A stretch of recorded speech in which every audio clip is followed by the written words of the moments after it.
Just about the only thing that's 70s about a Lotus Esprit today is the price. At £50,000, it's half as much as a Ferrari 360. But don't think it's half the car. It's kept up with the game by constantly reinventing itself. So today, instead of a 2.2-litre four-cylinder engine, it's got a 3.5-litre V8 with a couple of turbos. Old-timer it may be, but it can still put its fingers in its belt buckles and headbang like when it was a teenager. And it's not like watching your father dance either. It's quite good at it.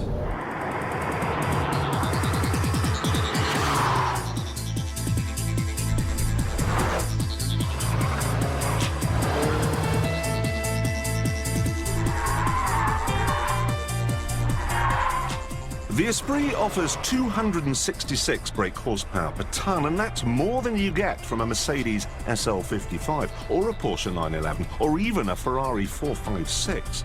This is like North Korea, small, but with a big punch.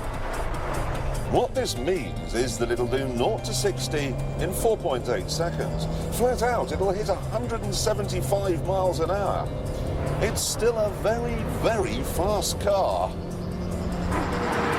And not just in a straight line either. Through the corners, it feels absolutely sublime. There's a hint of understeer to let you know you're getting near the edge, and then if you keep on pushing, a glorious adrenaline rush as the tail slides wide. It is beautifully balanced.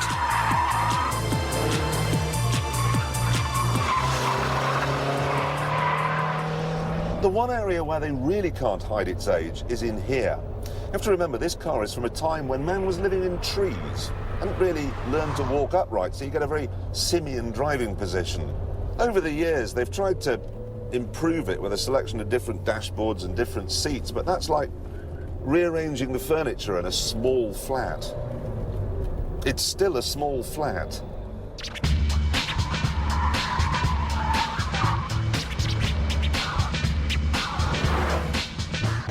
A lack of space, though, is nothing compared to this car's real Achilles heel. Its gearbox. Changing gear in a car like this should be like stroking a recently washed dog. But in this, it's like stroking a crocodile. It's all notchy and scaly and ugh. It's hopeless. Almost ruins the whole car. Almost, but not quite. The fact is, I'm hugely fond of the Esprit. Always have been, and I always will be.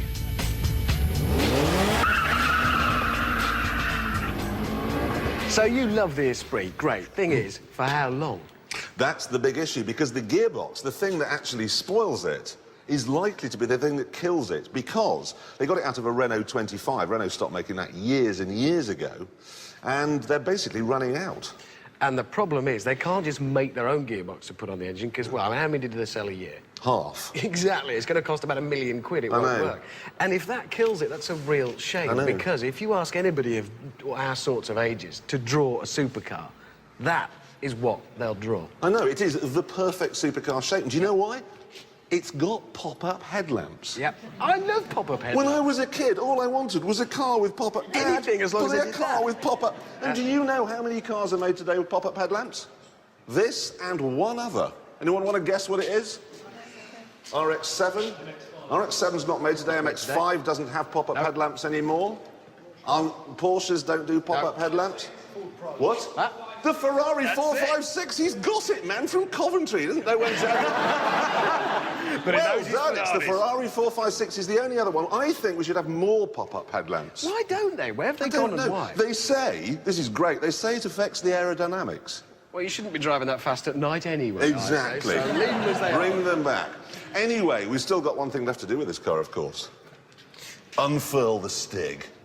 When we asked the Stig to drive the Esprit, he huffed and puffed and stomped about saying he didn't like Lotuses very much. I asked him why, but he just stomped about a bit more. The only way we could get him inside was by buying him a Moody Blues CD. Nights in white satin, never reaching the end. The thing about the Esprit is that it's not just fast in a straight line, it's also balanced in the corners. Look at that. The only thing that lets it down, really, is the brakes. Not that he's using them.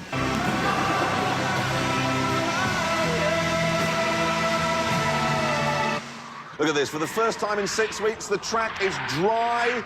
And he's coming around the last corner now, beautifully held together, beautifully poised, and all across the line. Right, the time is, ready? Yeah. 1 minute, 32. Which is... 32, that's quicker than my car, look. That's a very, very good time. Well, it's quicker than a whole load of serious stuff. There it goes. And the thing was, it was a dry track out there, Yeah. but it was minus 426 degrees. At least. So it was quite slippery. chilly. Now, that's... we should rejoice in. That's amazing time, actually. Look Aston, at it. Ferrari, all of I that. know. And you Bless see... it. I know, bless it. When that thing goes out of production, we are going to be properly sad.